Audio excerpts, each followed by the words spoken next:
What is going on, everybody? Hold on. Yeah. Wow. Thanks, everybody. I'm so happy to be here. What is up, Telecast fans? This is the Telecast episode 11, and I am upset. I'm sad. I got to turn my volume down a little bit because I am listening to myself. Again, listen, guys, we're getting more produced. This is awesome. Actually, this is why I'm sad. I'll tell you. Ready? Okay, ready? I wanted to do this episode live really badly because I just launched a new channel, the channel that this is out on right now, and it's called Luke Wilson FM, and I wanted to do my live stream. I wanted to do my podcast live, make it a live stream, because I love, I don't know, I love just doing things live. I miss doing live streaming. I did it a lot over COVID. There's like a whole backlog of old streams you can find on my gaming channel, but basically, I miss doing live streams, and I feel like doing the telecast live would be awesome because I'm already trying to do this live. Like when I post these now, I don't edit them at all.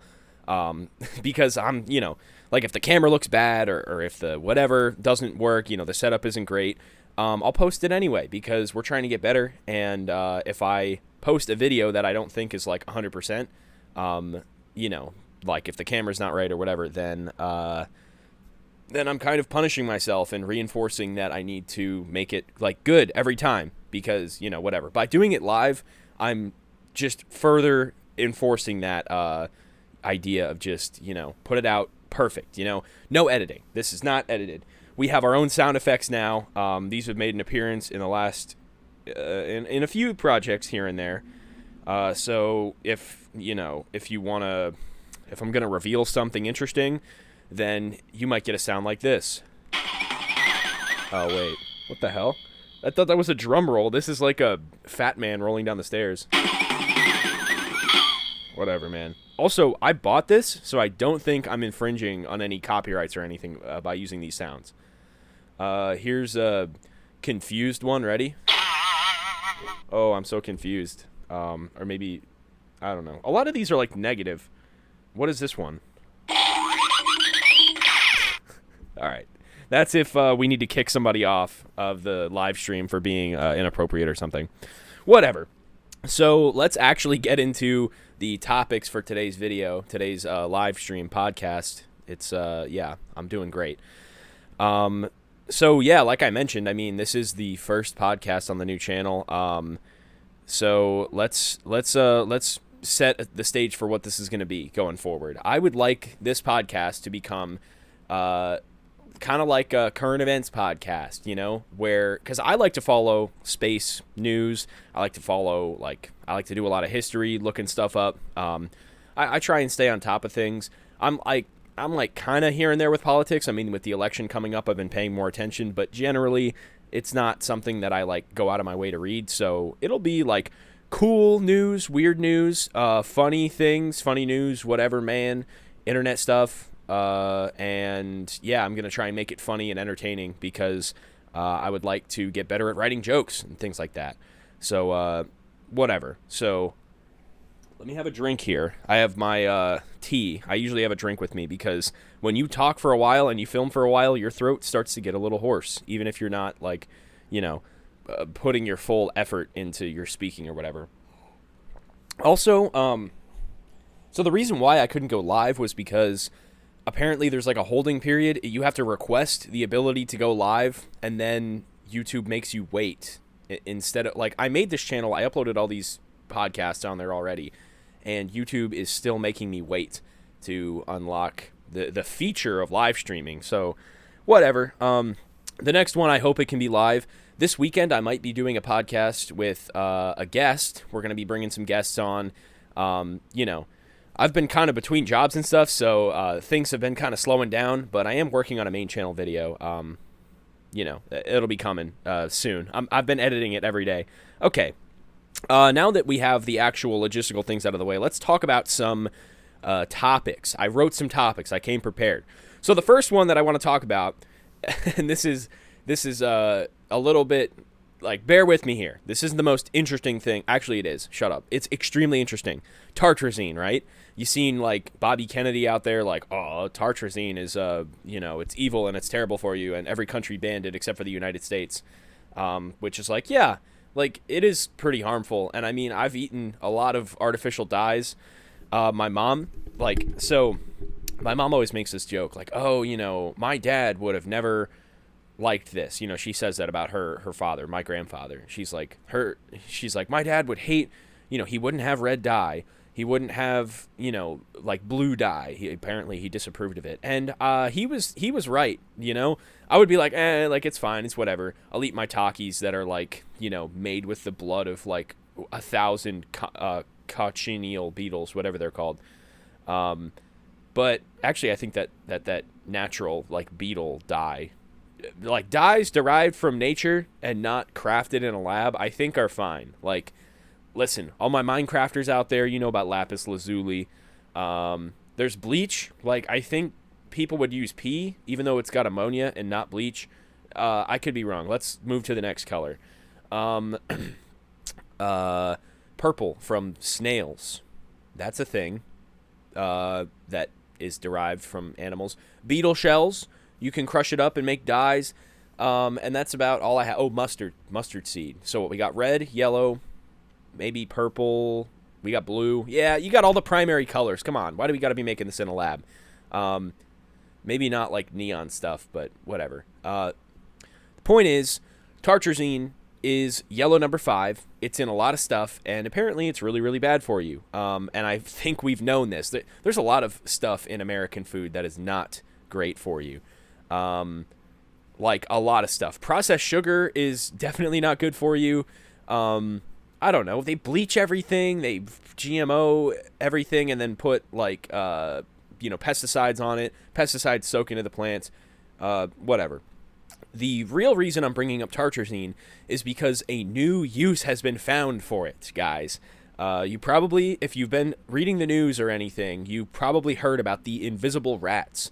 Now, basically what you do, so the surface of skin, I mean, it could be anything really, but the reason why things are not transparent and they're opaque is because of the way that the surface of it interacts with light. So in a lot of cases, even though like this is a solid white remote, if you were to look at it on like a microscopic level, it's got, there's a lot of things going on there. There's a lot of, structures and things that are not transparent. And apparently, when you rub this yellow number 5 tartrazine, it kind of unifies the way that all of these layers interact with light in a way that allows light to go through it. So they were rubbing it on rats, and they were able to see inside of the rats because I guess like a brown and gray rat is a lot harder to see through than a solid yellow rat. And I think you might have to have certain lighting conditions too. I'm not entirely positive, but I did see this recreated online. There was a guy who took a piece of chicken, like a thin piece of chicken, and covered it in tartrazine, and he was able to see through it. It was kind of cool. And he tried it with his own skin, and it didn't work. And I think it's just got to be, something thin enough. We often underestimate how thick the skin is on ourselves. It is pretty thick. I mean, like, I'm pulling on it, and it's like, it's not like breaking or anything. Whereas if you took like a rat skin is a lot thinner. Also, raccoon skin is really thick, apparently. Like, the fur and the skin and the fat is really hard to cut through. I've heard from people who have had to deal with raccoons before. I do live in Pennsylvania, so there's a forest that direction, and there's lots of critters. And I mean, I've never had to like trap or kill a raccoon, but I mean, I don't know. Anybody who lives in Pennsylvania has probably at least heard of raccoon problems. And if you got a farm or you got animals, you got to trap them. And sometimes I guess that means they die, and that's sad. I don't condone the unnecessary death of animals, but if you got to trap them, if it's becoming a real problem, then like, I don't know, man. You're not like mass genociding the raccoon population by protecting your chickens or something. If you kill one, either intentionally or by accident. Again, no unnecessary violence, but I mean, if you got a problem with like critters and animals, like, what's more important, one raccoon or like an entire shed full of chickens that you rely on for income and you give to your neighbors or donate to the food shelter, whatever. This is all hypothetical. You can make up your own decisions about animals and whether or not we should shoot them or trap them or skin them. But yeah, that's the deal with tartrazine. What's the deal with tartrazine? Hey, actually, I just did a Jerry Seinfeld reference, and I think it's time to read something from my comedy note, guys. I've been practicing my material. Not really practicing. I've just been writing things down that are funny. Oh, here we go. Ready? Imagine if this one needs some work, by the way. Leave some comments and tell me how to improve. This one is not fleshed out. It literally, okay, I'll just read it. Imagine that you go into a bar that's game show themed. Do you see the host for seating? Hey, ayo. Wait, do I hear a studio audience? There you go. So yeah, it's like, you see the host for seating, and he's like, table number 4, and everybody claps, and everybody's like, woo, yeah, you got it right. Okay, whatever. Oh, speaking of the bar, this is another good one.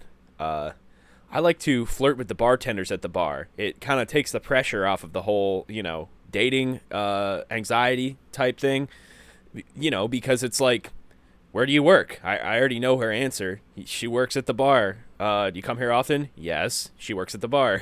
What are you doing later? Probably working still at the bar. That's funny. I don't actually flirt with women at the bar, like, at all, like, whether they're working there or not, because that's where I'm at right now, I guess. I'm laughing, if you can't tell. I'm not embarrassed. Listen, I got out of a relationship over 6 months ago, and I don't know, man. I'm not, like, actively seeking anything, just because, like, I don't know. I'm just having fun. And it does take the pressure off, because you're not worried about this or that or whatever, making a good impression, making a bad impression. I mean, obviously, you got to, be cool and not be obnoxious and annoying and an awful person. But I don't know. If you're just there to have fun and hang out and stuff, it's like a family function, Like, yeah, it's kind of like a neutral zone. And that's the value of friendship right there. Okay. Comedy Hour was kind of a flop. So let's move on to the next topic. Let's see. Oh, I know what topic we can talk about. That is also space related. I'm choking on my words here because I'm hearing myself through the headphones. A second moon. I think, actually, no, it's orbiting the Earth. So I don't know the exact path. I do actually have a tab open here from a website that probably wants me to subscribe to them. But basically, it's a moon. It's not like a big moon. It's a little moon. It's more like a comet or like something that's like passing through. Basically, the Earth is here, and the moon is here, and the moon moves around the Earth, depending on what you believe. And there's a little tiny speck. If the moon is the size of my fist, I'm gonna say that this little second moon is the size of my fingertip. Basically, it's like coming around the Earth, and it's not really. I mean, it's coming in kind of close. It's coming closer than the actual moon is. As far as I can remember.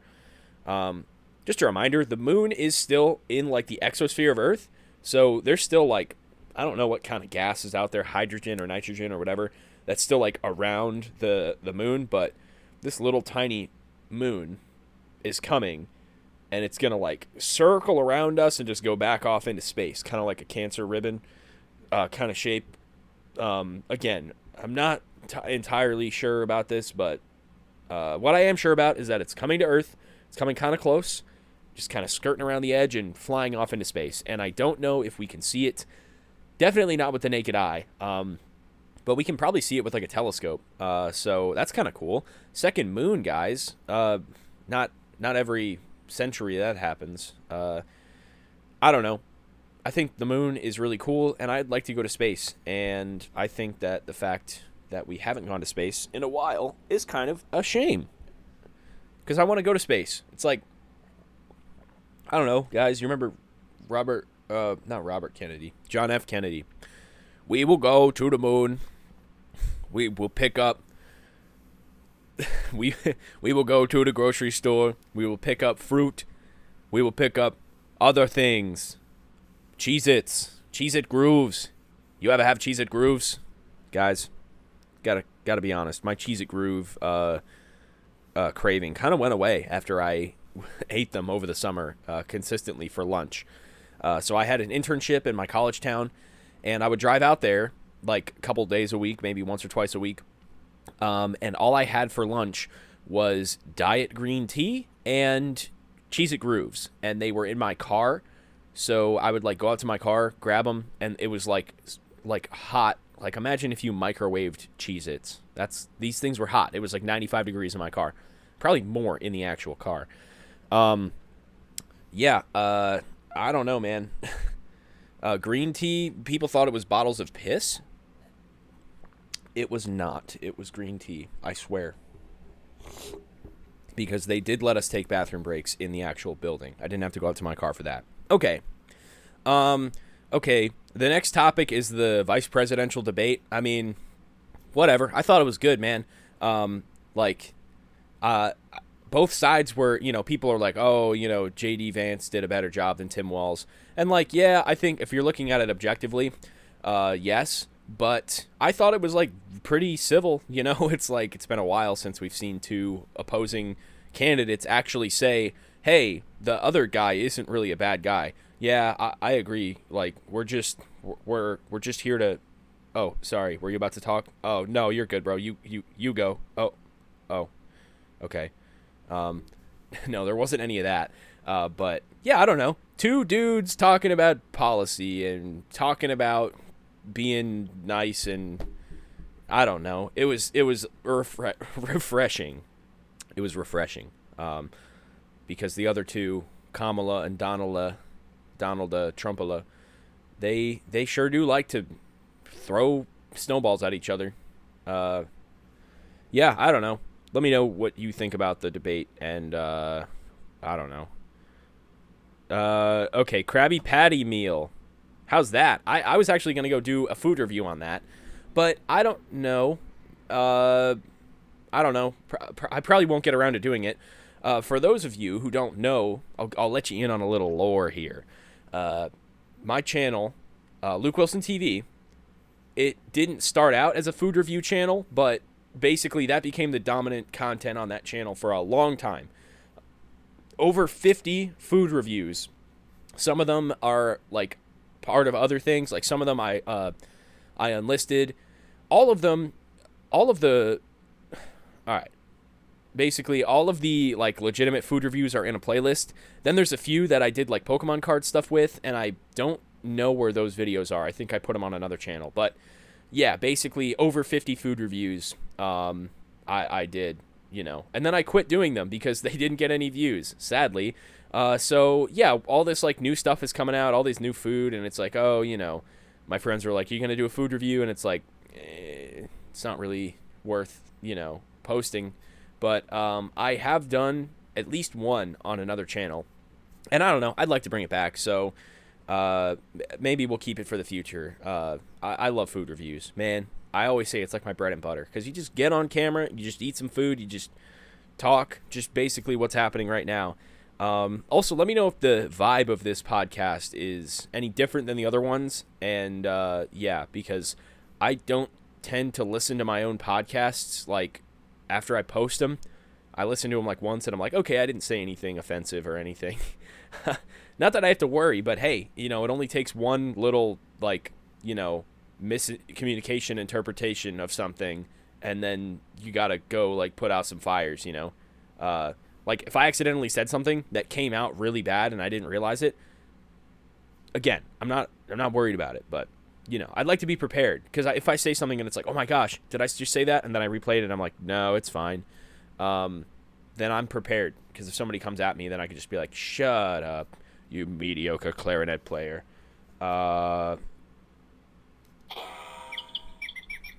Yeah. Okay. So yeah, Krabby Patty meal. Haven't tried it, but I did see a funny meme of a guy going, rev up those fryers, because I am sure hungry for one. Help! Help! My leg! And yeah, That was the meme. You can imagine it in your head because it's like from the show, except it was a real guy. You know what? I always thought Krabby Patties had crab in them. I always thought that was like the thing. Am I wrong? I don't know if the Wendy's Krabby Patty has crab in it. I think it's just a regular burger. And if it is, then that kind of sucks. Because, like, dude, it's not a beefy patty. It's not a porky patty. It's not a lamby patty. You know what I'm saying? The only thing different that I noticed was the secret sauce and the packaging. And listen, packaging to me, I would be willing to pay upwards of $2.50 extra if it means good packaging, because it's the experience. It is, yes, your logical brain is going,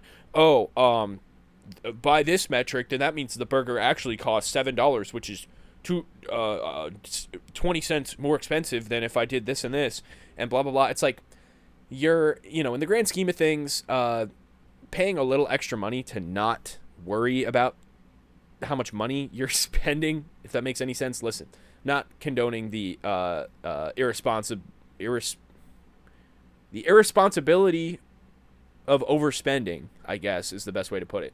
I'm not saying you should go spend your money, like waste it. I'm also not saying to be super cheap. Actually, I am saying don't be super cheap, because, how often does the SpongeBob meal come around? You can pay a little extra, get some good packaging. I don't know. It's exciting. Like Mr. Beast Burger, right? When that was a thing, I got that and was like, this is awesome. Like, it makes you excited. It enhances the emotional experience, and it puts you in a better mood. And to me, that's powerful, because if the placebo effect can do all kinds of stuff, if hypnosis can do all kinds of stuff, if psychosis can make people, off themselves as a comet is passing Earth, then having a little bit better of an emotional experience while eating food, I think probably goes a long way. And it's probably worth a few extra bucks. Let me know if that makes any sense, if you agree with me. The adult Happy Meal is another one. I was like, geez, it was like $11 or $12 for an adult Happy Meal. But, like, dude, the box looks awesome. It gives you something to look at. It's like, how often, I don't know. So if I wanted to design a box, the Luke Wilson TV meal, right? Whatever. And I you pick your food, whatever. It's like the standard cost with the food. You need to hire someone to design the box, and that costs you money.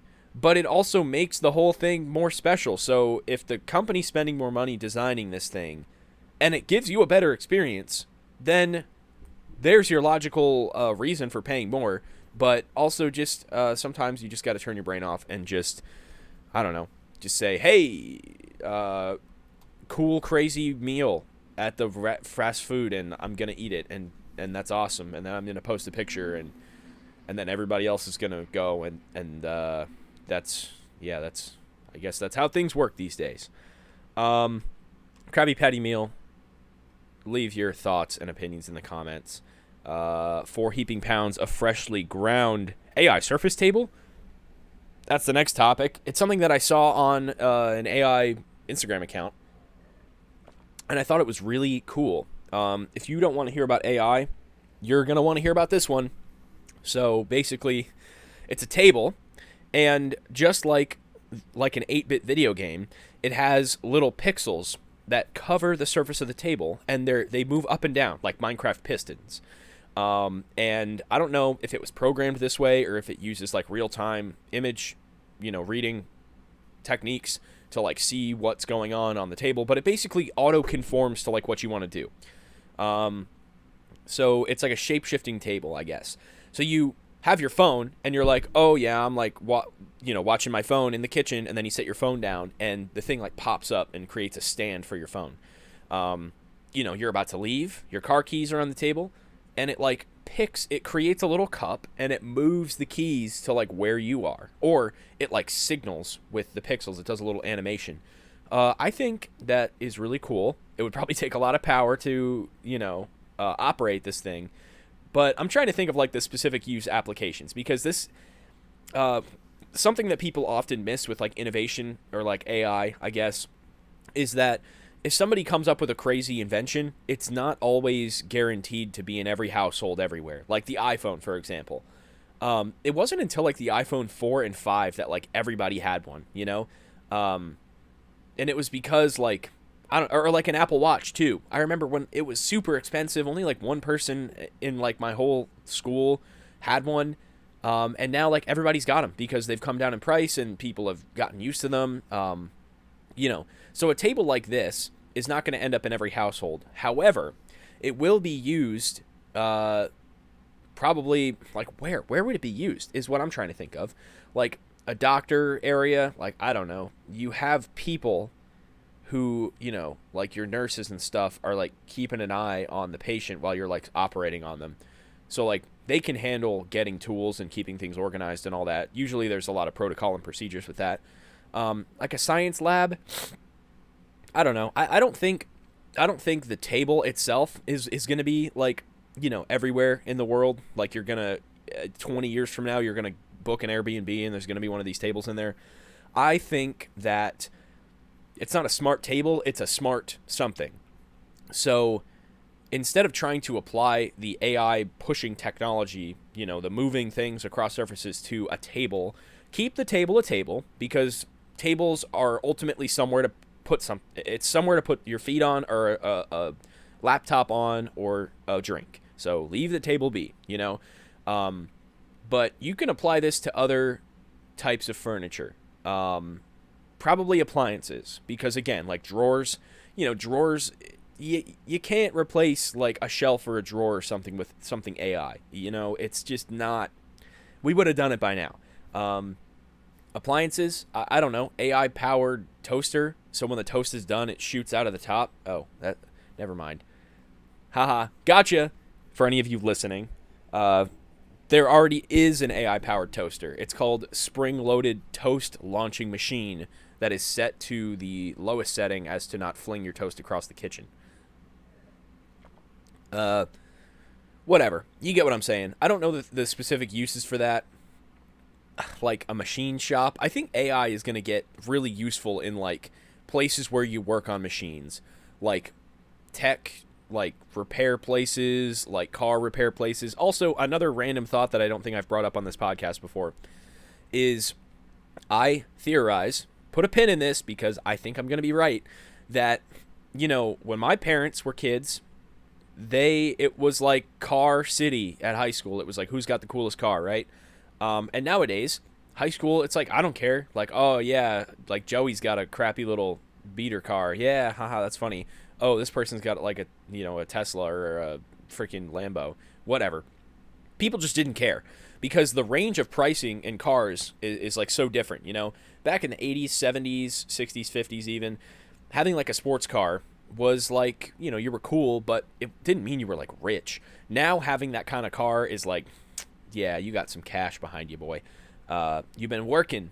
Like, even if I worked every single day in like middle school, high school, which I did work a lot of days, I would not have been able to afford like a sports car.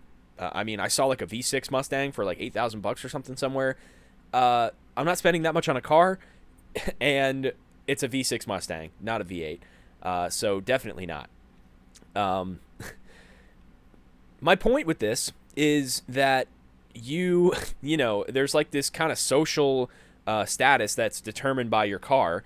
And in my age group, your social status was kind of determined by your social media and kind of a little bit the type of phone you had. If you didn't have an iPhone, people didn't think you were poor. They just thought you were like different, you know? A lot of people gave up their Samsungs and Google Pixels, maybe not Google Pixels, but they got Apple phones because everybody else had them, and you get to have the cool iMessage thing. And I don't know, it's like I could say a lot about Apple keeping their customers, you know, locked in, but I do think there is a big, you know, just like a sports car is more fancy and cooler than a regular car, I think Apple phones are more expensive and have, you know, some cooler features. It's a little bit cleaner than the other phones. And I have a prediction. My children, or maybe not my kids, but the next generation after them, so I guess the millennials kids, no, not the millennials kids, Gen Alpha's kids, geez, man, we're looking to the future quite a bit. Gen Alpha's kids or Gen Z's kids are not going to have like a social order to their phones. It's going to be a lot like cars. So you can choose to have the luxury phones.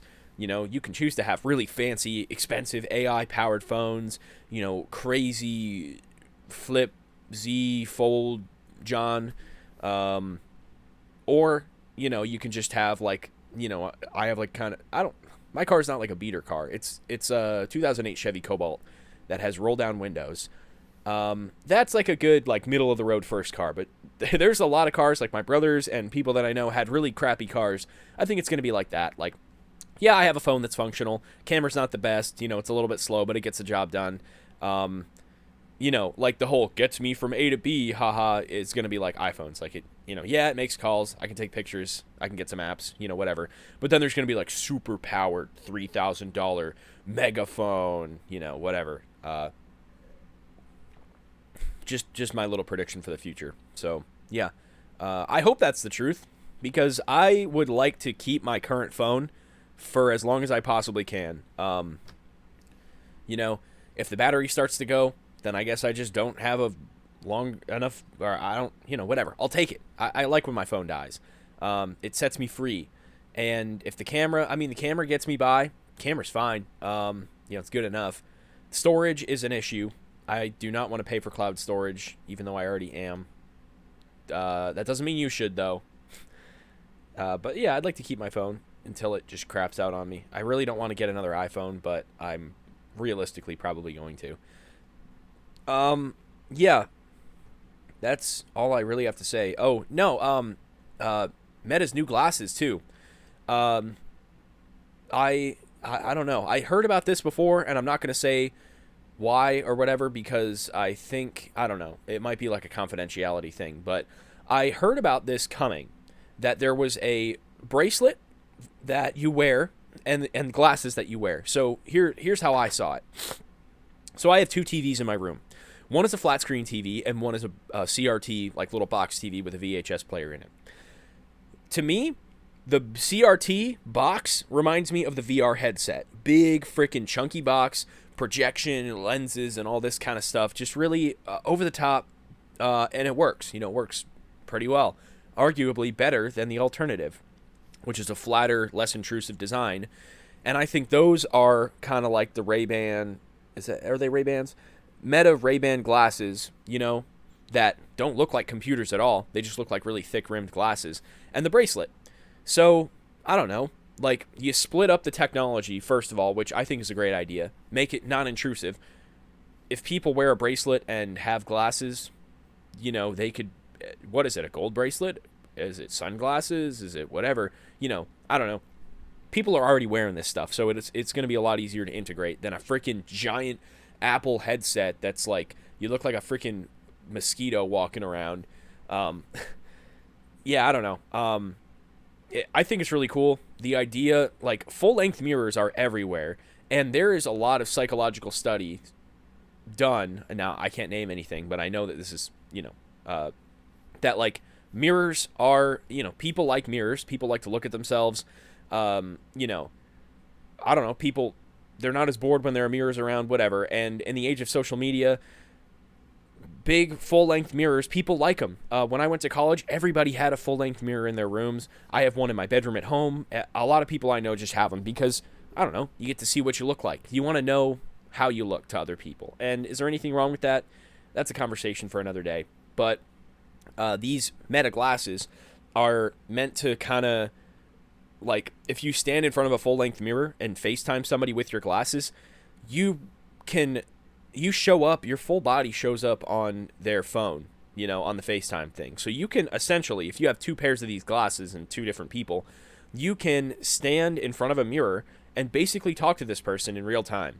So it's not just FaceTime, it's like hologram thing, only you can see, but, it's not like Star Wars where, like, the little dude pops up. But I don't know. You and somebody else stand in front of a mirror on different sides of the world, and it's like a portal. I don't know. It's pretty cool. Sounds cool to me.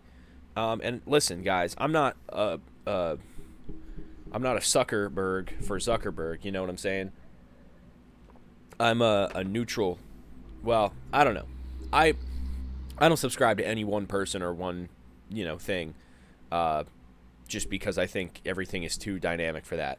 But Zuckerberg, despite all of the Facebook data crap that he's done, I think these Ray-Ban glasses are pretty cool, and I don't know. I'm excited to see them like progress more, even if they don't take off, even if it's just like a one-off little thing and the world isn't ready for it yet. It's still something that, you know, can work in specific cases. Like I mentioned before, if you're working on a car and you just wear glasses, not even wearing the big chunky Apple Vision thing, but you just wear your glasses, and you can select and make movements by literally just moving your fingers just a tiny little bit, because it reads the signals in your wrist, which is kind of creepy, but I'd rather have that than a chip in my head, Like, Neuralink is cool, but, like, I don't know if I want a chip in my head. Like, what if I get a weird bulge there? My head's already kind of shaped a little weird. I don't know. I don't want, like, I don't know. And also, I'm weird about, like, brain stuff, Like, in Saw X, where, like, somebody had to crack open their own skull and take a piece of their brain out. I don't know, dude. I feel like my brain is like a bunch of headphone wires all wrapped up together, and if you were to take one little section out, the whole thing could just fall apart. It's like a piece of paper that you fold a million times, and if you snip off the wrong thing, the whole thing falls apart. So I would rather leave my brain alone. I think it's pretty complicated, and I'd like to get a chip in my head, but at the same time, I wouldn't. Not all of me wants to. So, yeah. That's my thought on that. Having something that reads you from the outside, like a bracelet, is a lot more appealing to me. So, let's see. We talked about invisible rats. We talked about the second moon. Let's go into the world of science again, even though we just talked about the AI stuff. Not technology this time. We're talking about Hurricane Helene and Hurricane Milton. And the kind of not the main character, but like the dude in Florida, the Florida man, that's the right word. The Florida man of this entire thing, Lieutenant Dan. We're going to talk about him too. But first of all, Hurricane Helene, terrifying videos of people sitting on their, like, in their yard, and they're like, oh, haha, like, our street's a river, haha. I've had that happen. I live on the side of a mountain. Not on the side. I live at the base of... Are these the Appalachian Mountains? If they are, they're like an offshoot of it. I don't think... No. Appalachian Mountains are huge. I'm in a valley that's created by... One half is created by the freaking... whatever that thing's called. The Appalachian Mountains. One half is created by another mountain. Whatever. Bottom line is, my street has flooded before. So if I saw my street flooding, I'd be like, oh, normal day. This person, that's the first clip of like a 1.5-minute long vlog of this entire thing. So their street's flooded. Their street's flooding. It's flooding more and more and more. Then, like, there's no street anymore. And there's, like, erosion. And basically, their house is up on a little hill, and the water is just rising around them. The road's getting taken away. Their neighbors' houses are getting just taken away. Things are falling down. And they can't move. They can't leave or anything. They just have to sit there and watch the water rise up around them and pray that it stops. And for a lot of people, it didn't stop. The water eventually came up, overtook their house, knocked it over, and they didn't have anywhere to stand anymore. Some people were on their roofs. Like, their roofs were like an island. And then it just collapses because, like, I don't know, all this water just pushing against the side of the house. It is terrifying. Just watching, I saw when it was a shipping container getting carried down a current like a freaking little boat in a bathtub, and it just gets wrapped around a tree, and it just folds and crushes. It's like that amount of force is terrifying. Seeing like levees overflow and dams breaking. I don't know if there were any dams breaking, but just, completely flat area, just completely flooded now. It's like, I mean, it is marvelous, but also terrifying. More terrifying because people are dying. But just like, I don't know. It's like this was once a town, and now it's a lake. Like, there is nowhere to stand for miles. Sewage and trash and electricity crap, batteries, cars, mud and fish, dead people, dead animals, all just mixing together in this water. Nothing to drink, barely anything to eat.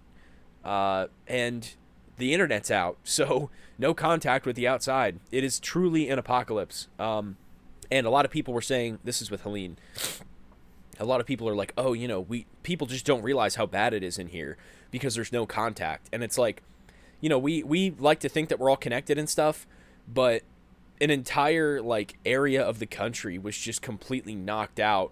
And I don't know, it doesn't feel any different to me going outside, going to the gym or whatever. I see it online and I feel awful, but it doesn't register with you because it's so far away. And it's so, like, I don't know. It just makes you think, like, if a zombie outbreak happened, because this is very apocalyptic, a whole state could be gone and, like, people wouldn't know or realize, Now, this is getting into, some people are saying this is government, the government's purposely not helping people in that area, or that the storms were created by, weather manipulation, which is all, these are other conversations. But, I don't know. It's like whether or not, it's not that everybody's believing that the government's not doing anything. It's just there's like they can't even get in there to help for some reason. Whether it's on purpose or not, they're not getting in there. And if this was something else, like another storm or a bigger, wider affecting storm, or again like a zombie apocalypse or something, how would you even know? You would be like, I don't know, you get home from work and it's like, oh yeah, like, nobody was on their phones today, and like half the country is just in apocalypse zone, I don't know. It also, like, I think it's like a lesson in like what's real and what's not, because you look at like, the P. Diddy stuff. We'll talk about this too. There are a lot of people who know a lot of stuff who aren't saying anything, and it's like there is just a tiny little, like, it's like, I mean, it is like the Truman Show, everything's a simulation, everything's controlled, but it's like a tiny little veil that stands between the truth and what we understand to be the truth, which is that there isn't any kind of shady stuff happening like in the music industry or in Hollywood or whatever. Like, all it takes is one person, well, not necessarily, one person comes out and says this is happening, oh, you're crazy. Two people, whatever, try and keep it like unrelated. But it's crazy how you can you can hold leverage over people and get them to not talk about something for so long and just let it go on, let them turn a blind eye. Oh, somebody else will take care of it. And it's like, there is so little that separates this from getting out to the public. And it's crazy because it's still not getting let out to the public. The Epstein stuff, the P. Diddy stuff, there were so many people involved who we don't know who they are, but we kind of know. I mean, we don't really officially know, but like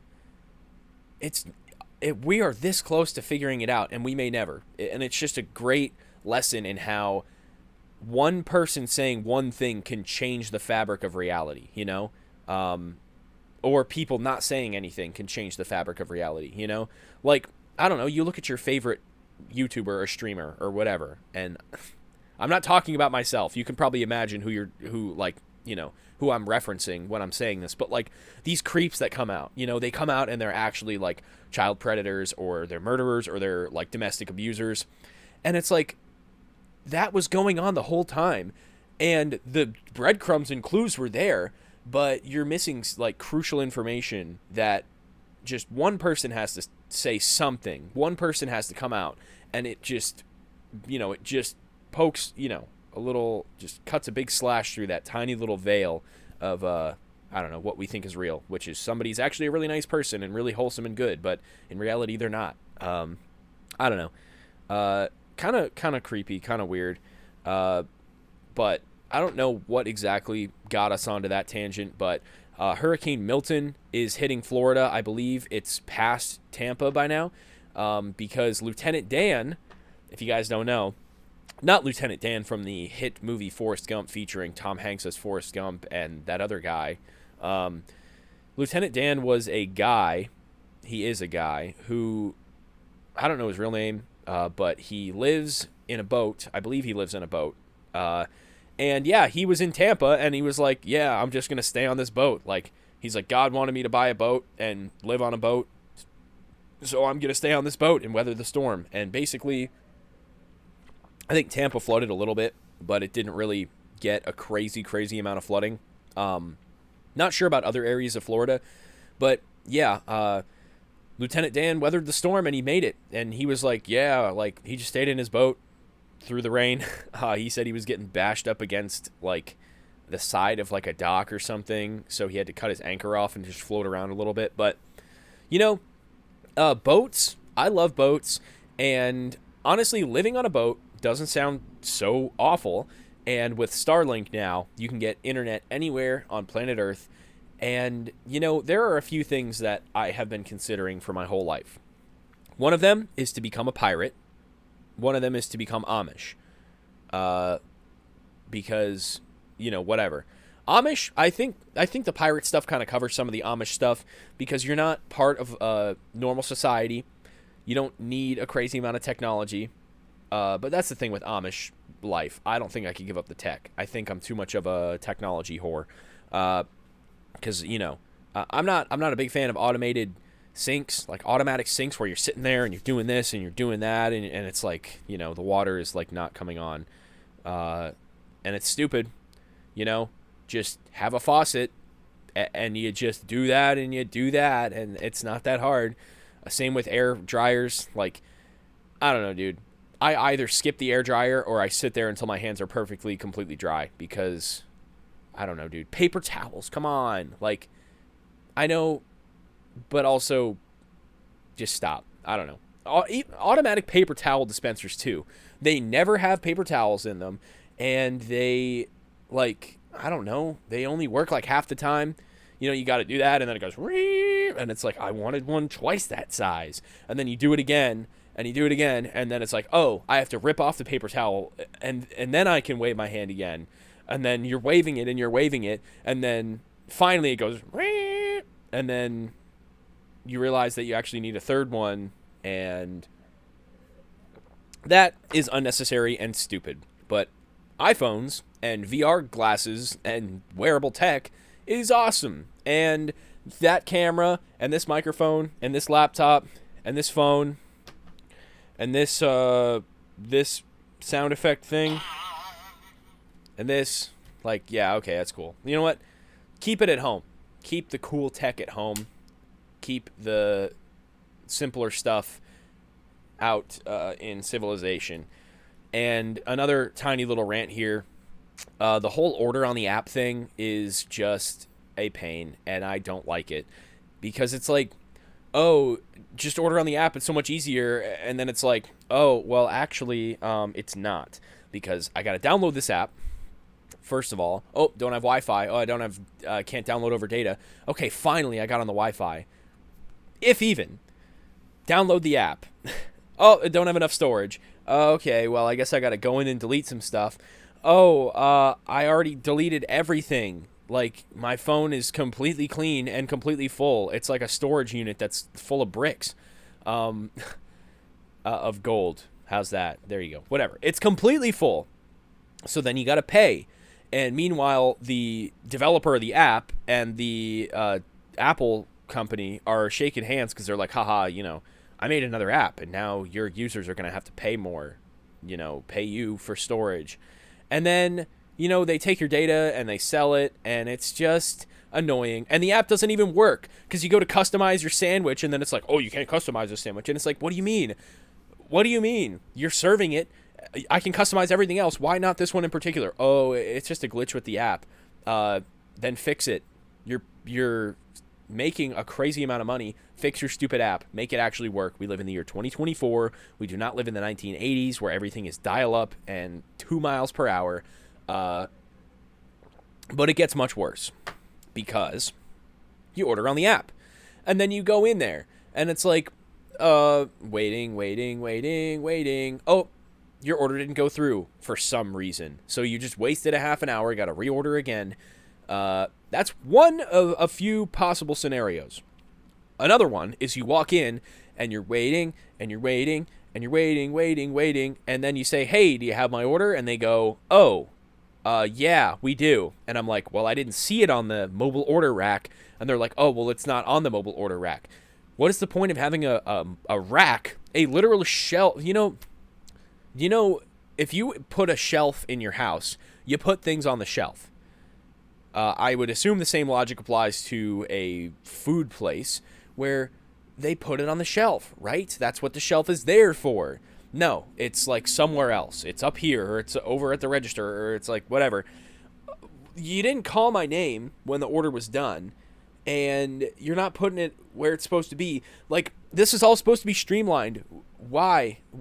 Can I just walk in, tell you what I want, you make what I want, I give you $1, you give me food, and I walk out? When did we lose that? When? Why did this have to become the middleman and then come with 15 middlemen packed inside like a goddamn clown car? Ridiculous. Modern technology, everybody. It's so much easier. It's really not. And this is coming from a guy who loves technology. You know, this camera and this microphone and this laptop and this phone and this sound thing. All right. Next topic, Beetlejuice. I did not see Beetlejuice. However, I did see Beetlejuice. I just said it 3 times. Where is he? Yeah, first Beetlejuice movie. Man, I was going to do a whole video just on Beetlejuice for Halloween, but I ended up making a 45-minute long mega video that's going to come out for Halloween. Not like on Halloween. It's going to come out hopefully in a week, within the next week. But Beetlejuice really surprised me because I really, really liked it. It was like one of those movies that's right up my alley. You know, the next topic is October and the month of October and the fall. So I will kind of wrap it all up in a big ribbon. So Beetlejuice is a movie about a guy whose name is Beetlejuice. He is like a demon. He's a ghost. So, all right. Criteria for a good movie. Effort. They put a lot of effort into this movie. Not only was the writing funny, the characters were compelling and likable. Michael Keaton as I was going to say the Joker, as Beetlejuice he's hilarious. He does an amazing job, but what really comes through is the design as a whole, which I think is probably the biggest draw. I would say, well, it's one of the biggest draws for me, at least for this movie, because they had to come up with an entire world and then build that world in a way that made sense. Communicate to you, this is how this works, and this is how this works, and this works this way, but we don't really know why. I like that kind of thing. The whole hell where it's just I don't know, just draw a door on the wall and then say this word or knock 3 times or whatever it was. I don't know. The fact that they made this whole kind of rule set for life and death, how it all works, is really cool. You know, I don't know. It was just really, really creatively done. It's like you want to jump in and explore the world even more, which is why I'm excited to watch the sequel, because even though people are like, it's not as good as the original, I want to explore that world more. You know, it reminds me of like Nintendo 64 games, you know, like Banjo-Kazooie, where it's just whimsical and Halloween-y, or Nightmare Before Christmas. They build this awesome world that you just want to explore. I don't even care what you're doing in the movie. I just want to see more of things. You know, the way that they can change themselves and do this and this, and there's recently dead people have problems with people moving into their house, and that's why ghosts want people to leave. And it's they walk outside for a few seconds, and it's months have passed in the real world, and it's so cool. the time difference and stuff. Like, they're learning the rules of this. And listen, I like to break the rules, but I like to be put in a box and, like, okay, let's see.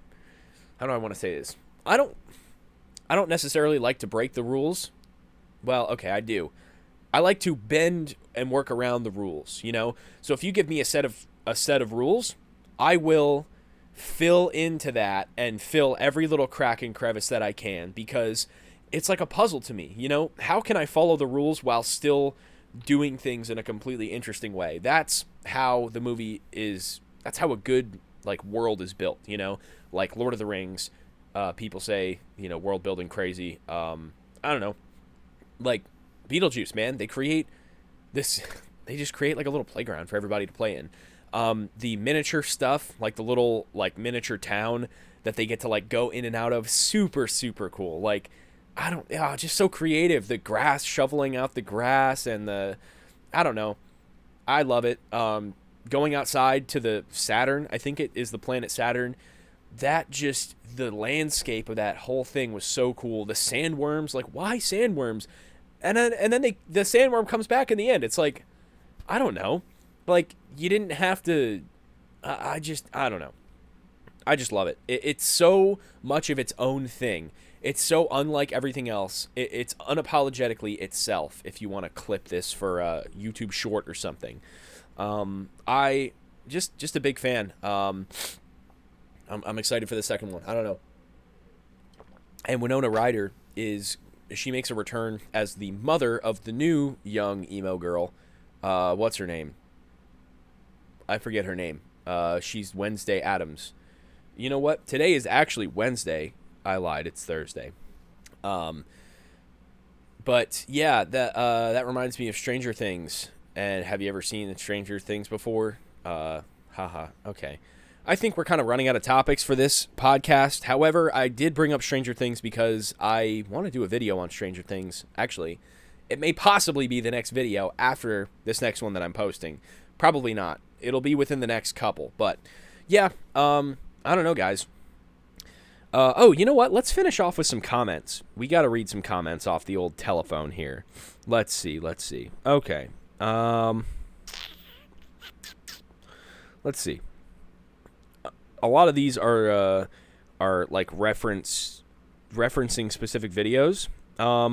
Nona Shank 69, great video, Luke. It's super interesting to watch. Man, I love JoJo's. Me too. JoJo's Bizarre Adventure is a fire freaking anime, and I keep making videos on it because y'all keep watching it, so that's pretty cool. Bauhaus should be held accountable for making the world a gray place. This is in reference to the fact that everything's gray. But you know what's interesting about that, actually? People are like, oh, this is so 80s, hey-oh. But a lot of, like, older people, like Gen X, will be like, yeah, the one thing that they never seem to get right about the 80s is how brown it was. And I feel like we've kind of shifted from brown to beige to, like, white and gray.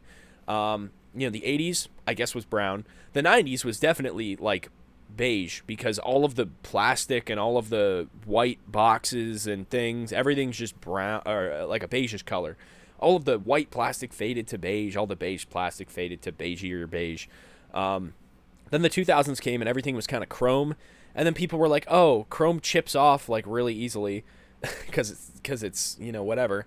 Because it's all plastic. And then people were just kind of like, whatever, let's just go, like, black metal and brown wooded tables, and everything is black and everything is gray and everything is like Apple Store or bank now. And apparently Bauhaus is to blame, so I guess that's who we put the blame on. Don't put the blame on me. Oh, here we go. Dude, you look identical to my friend from Blue Air 440. Dude, you look identical to my friend who died 3 years ago from someone lacing his shit. This is crazy to see. That is pretty crazy. Don't know if it's a sign or a coincidence or anything. I tend to, we talked on the last podcast episode, or maybe it was the one before, how I look like, what's his name? Alex Eubank. Alex Eubank, whatever. Yeah, I guess I look like him. Let's see. I'm checking to see if this is actually the 10th episode of the pod. Oh, I said episode 11, didn't I? Well, I guess this is episode 10. That's funny. Waiting for all the comments. Let's do a few more. Let's see. I want to see if I got banned from comments. Guess not. Found as guilty said. I guess found as guilty commented something before. Neo Tower 420. Great video. Critical thinking. Be safe. Anyone who reads this, you can make the change, and the world wants you to be happy.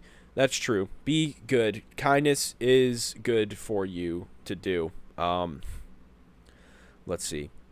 Be nice to other people. Seriously. That's all you got to do. You know what? Be responsible. Be respectful. And be safe. That was my elementary school motto. And you know what? It's true. As long as you're safe, you're respectful, you're responsible, you're going to make it. What else do we got? Let's see. 23 by 11 apparently is the best aspect ratio according to Cade Bass 6187. Let's see. I don't know, guys. Let's see. I don't know. Awesome video. Thank you, Xena. And thank you for all the other comments as well. I don't know, guys. Oh, here we go. This man is the lost twin of Aonair. That's another person we can add to the list. So I look like Overdosed Friend, Alex Eubanks, and Aonair. So add that to your list. I don't know. We should have just a running list. I guess I got a basic face. I also got a basic name. Luke Wilson is my real name.